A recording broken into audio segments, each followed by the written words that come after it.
ফিলিস্তিনের গাজা উপত্যকার মৃত্যুপরী দেখে যখন গোটা বিশ্ব স্তম্ভিত, তখন দক্ষিণ এশিয়ার বুকে ঘনিয়ে আসছে এর চেয়েও ভয়ঙ্কর এক প্রলয়ঙ্করী ধ্বংসযজ্ঞ। একটি আস্ত ভূখণ্ড পরিণত হতে যাচ্ছে ইতিহাসের সবচেয়ে ভয়াবহ বধ্যভূমিতে। প্রতিবেশী দেশ ভারত সম্পর্কে ঠিক এমনই এক শিহরণ জাগানো এবং চূড়ান্ত সতর্কবার্তা উচ্চারণ করেছে পাকিস্তানের শীর্ষ নিরাপত্তা মহল। পরিস্থিতি এতটাই বারুদমাখা যে কোনো মুহূর্তে এই অঞ্চলে এমন এক দাবানল ছড়িয়ে পড়তে পারে যা থামানোর ক্ষমতা আন্তর্জাতিক সম্প্রদায়েরও থাকবে না। জনসংখ্যার বিশালত্ব এবং বিভাজনের তীব্রতা বিবেচনায় নিলে ভারতের মাটিতে যদি একবার এই সংঘাত পূর্ণাঙ্গ রূপ নেয়, তবে তা গাজার চেয়েও হাজার গুণ বেশি প্রাণঘাতী ও অমানবিক এক মানবিক বিপর্যয়ের জন্ম দেবে। পাকিস্তানের জ্যেষ্ঠ নিরাপত্তা কর্মকর্তাদের এক রুদ্ধদ্বার ব্রিফিং থেকে বেরিয়ে এসেছে ভারতের অভ্যন্তরীণ রাজনীতির এক বীভৎস ও অন্ধকার চিত্র। রাষ্ট্রীয় পৃষ্ঠপোষকতায় ভারতে এখন চরমপন্থা ও অসহিষ্ণুতার রাজত্ব কায়েম হয়েছে। ক্ষমতাসীন বিজেপির উগ্র রাজনৈতিক ও ধর্মীয় এজেন্ডার জাতাকলে পিষ্ট হয়ে দেশটির তথাকথিত ধর্মনিরপেক্ষতার খোলস পুরোপুরি চূর্ণ বিচূর্ণ হয়ে গেছে। আন্তর্জাতিক মানবাধিকার সংস্থাগুলো দীর্ঘদিন ধরে যে আশঙ্কার কথা জানিয়ে আসছিল, পাকিস্তানের নিরাপত্তা ব্রিফিংয়ে সেটি অত্যন্ত নগ্নভাবে উঠে এসেছে। দেশটিতে নাগরিকত্ব সংশোধনী আইন বা সিএএ এবং জাতীয় নাগরিকপঞ্জি বা এনআরসি এর মতো বিভাজনমূলক নীতি প্রণয়নের মাধ্যমে সংখ্যালঘু, বিশেষত মুসলিমদের উপর যে মাত্রায় কাঠামোগত বৈষম্য ও নিপীড়ন চালানো হচ্ছে, তা যে কোনো মুহূর্তে এই ভয়াল গণহত্যামূলক দাঙ্গায় রূপ নিতে পারে। সমাজের রন্ধ্রে রন্ধ্রে যে ঘৃণার বিষ বাষ্প ছড়িয়ে দেওয়া হয়েছে, তার পরিণতিতে ভারত এখন একটি জীবন্ত আগ্নেয়গিরির উপর বসে আছে। নিজেদের ঘরের ভেতরের এই জ্বলন্ত আগুন এবং চরম রাজনৈতিক ব্যর্থতা থেকে আন্তর্জাতিক সম্প্রদায়ের চোখ সরাতে নয়াদিল্লি অত্যন্ত সুপরিকল্পিত এক কূটকৌশলের আশ্রয় নিয়েছে। প্রতিবেশীদের ভূখণ্ডে আগুন জ্বালিয়ে নিজেদের নিরাপদ রাখার এক মরিয়া ও আগ্রাসী নীতি গ্রহণ করেছে তারা। আর এই আগ্রাসনের সবচেয়ে বড় হাতিয়ার হিসেবে ভারত বেছে নিয়েছে কোটি কোটি মানুষের বেঁচে থাকার প্রধান অবলম্বন পানি। ভূরাজনীতির ইতিহাসে সবচেয়ে অমানবিক পদক্ষেপটি নিয়ে ভারত ঐতিহাসিক সিন্ধু পানি বন্টন চুক্তি বা ইন্দাস ওয়াটার্স ট্রিটিকে একতরফাভাবে স্থগিত করে রেখেছে। চেনাব, ঝিলাম এবং সিন্ধু নদের পানির উপর পাকিস্তানের যে ন্যায্য অধিকার রয়েছে, ভারত সেখানে কিষানগঙ্গা ও রাটলে জলবিদ্যুৎ প্রকল্পের মতো অবৈধ স্থাপনা নির্মাণ করে নদীর স্বাভাবিক প্রবাহ আটকে দেওয়ার চক্রান্ত করছে। ভিত্তিহীন আন্তঃসীমান্ত সন্ত্রাসবাদে ধোঁয়া তুলে পানি সরবরাহ বন্ধ করে দিয়ে ভারত মূলত একটি চূড়ান্ত ওয়াটার ওয়ার বা পানি যুদ্ধের সূচনা করেছে। পানির মতো একটি মৌলিক অধিকারকে অস্ত্র হিসেবে ব্যবহার করার এই নগ্ন আগ্রাসনের বিরুদ্ধে পাকিস্তান এবার চরম ও চূড়ান্ত অবস্থান নিয়েছে। দ্য হেগের স্থায়ী সালিসি আদালতে আইনি লড়াইয়ের পাশাপাশি আগামী 2026 সালের 2 জুলাই তারিখটি নির্ধারণ করে ভারতকে এক চরম আলটিমেটাম ছুড়ে দিয়েছে ইসলামাবাদ। পাকিস্তানের তরফ থেকে দ্ব্যর্থহীন ভাষায় জানিয়ে দেওয়া হয়েছে, ভারতের এই নির্লজ্জ পানি আগ্রাসন যদি অবিলম্বে বন্ধ না হয়, তবে এর পরিণতি কোনো নির্দিষ্ট ভৌগোলিক সীমানায় আটকে থাকবে না। এই আগ্রাসন পুরো বৈশ্বিক কাঠামোর এক প্রলয়ঙ্কারী পতন ঘটাবে। কোটি কোটি মানুষকে তৃষ্ণার্ত রেখে এবং কৃষি ব্যবস্থাকে ধ্বংসের মুখে ঠেলে দিয়ে ভারত যে পরিবেশগত মানবিক বিপর্যয়ের ফাঁদ তৈরি করছে, তার জবাব দিতে পাকিস্তান যে কোনো পদক্ষেপ নিতে পিছপা হবে না।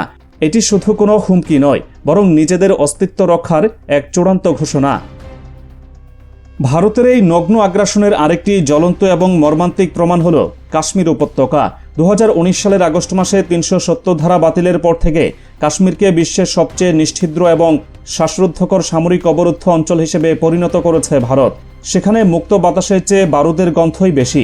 জনমিতি বা ডেমোগ্রাফিক পরিবর্তনের মাধ্যমে মুসলিম সংখ্যাগরিষ্ঠ এই অঞ্চলটির মৌলিক পরিচয় মুছে ফেলার এক গভীর ষড়যন্ত্র চলমান রয়েছে।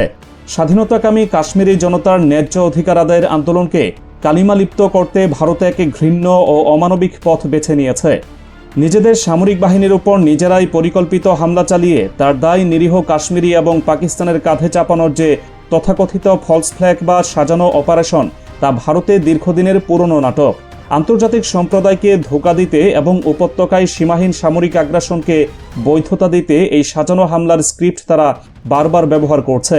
কিন্তু পাকিস্তানের গোয়েন্দা নজরদারিতে ভারতের এই মিথ্যাচার এবং মানবাধিকার লঙ্ঘনের বিভৎস চিত্র বারবার উন্মোচিত হয়ে পড়ছে।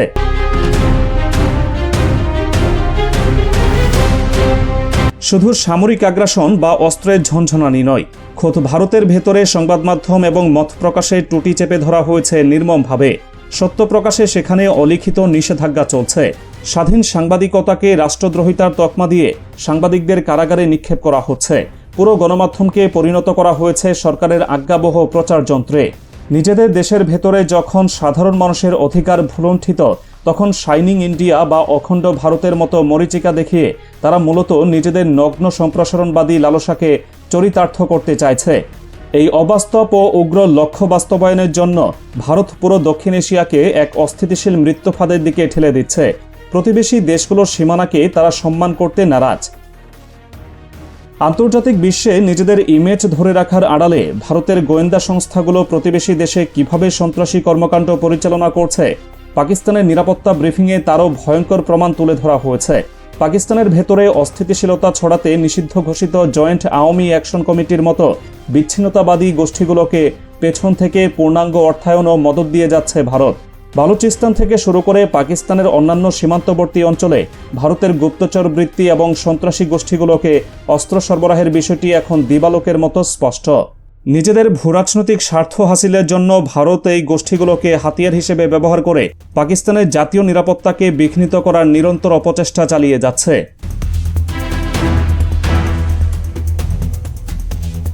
একটি স্থিতিশীল, শক্তিশালী এবং অর্থনৈতিকভাবে উদীয়মান পাকিস্তান ভারতের চোখে সবসময়ই এক চরম ভয়ের কারণ।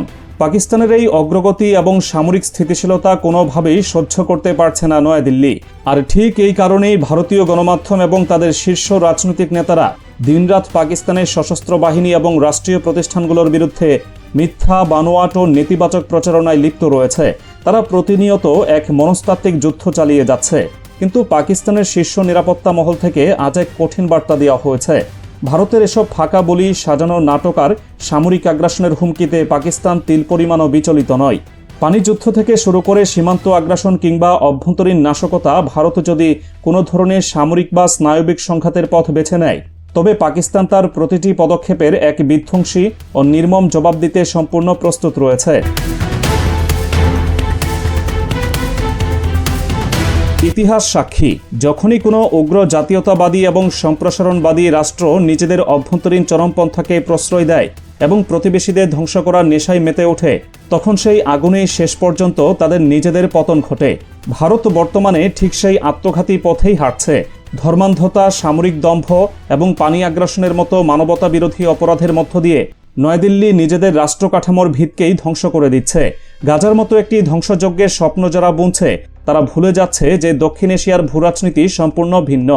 এখানে যে কোনো অমানবিক আগ্রাসনের পরিণতি হবে ভয়াবহ। ভূরাজনীতির এই চূড়ান্ত খেলায় পাকিস্তান তার সার্বভৌমত্ব, নিজেদের ভূখণ্ড এবং কোটি মানুষের জীবন রক্ষায় বিন্দুমাত্র ছাড় দেবে না। আর ভারতের এই আগ্রাসী নীতির মাসুল হিসেবে যদি কোনো প্রলয় নেমে আসে, তবে তার সমস্ত দায়ভার এককভাবে নয়াদিল্লিকেই বহন করতে হবে।